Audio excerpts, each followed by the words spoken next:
A 2023 study published in the New England Journal of Medicine just changed everything we thought we knew about blood pressure medication.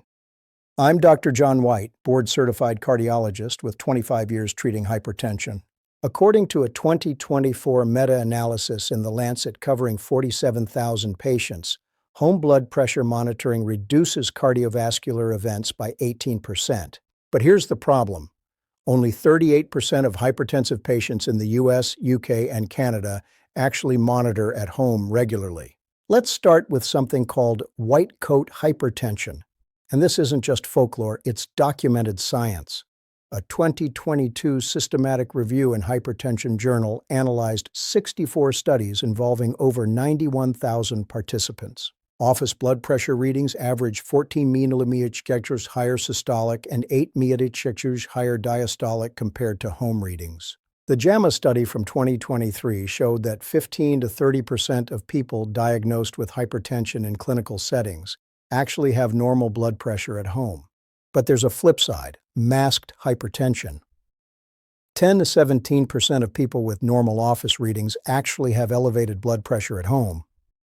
Your blood pressure follows a circadian rhythm, a 24-hour pattern controlled by your body's internal clock.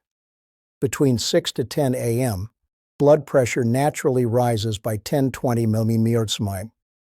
This is driven by cortisol release and increased sympathetic nervous system activity.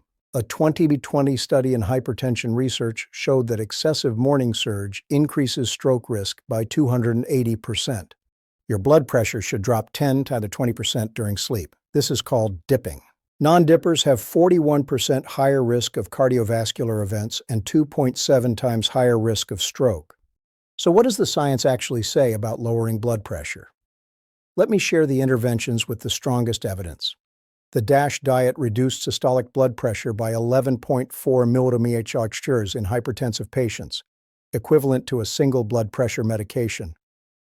A 2023 follow-up study in JAMA showed combining DASH with sodium reduction produced reductions of 21 millimeters of mercury systolic. A 2024 meta-analysis in European Heart Journal, increasing potassium intake reduced systolic BP by 4.5 mmHg and stroke risk by 24%. That's about 3 to 4 servings of high potassium foods like bananas, avocados, white beans, or sweet potatoes.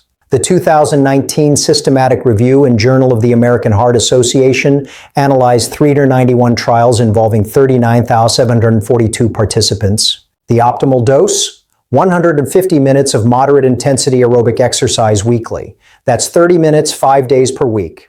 Device-guided slow breathing for 15 minutes daily reduced blood pressure by 7.5, 4.0 mmHg.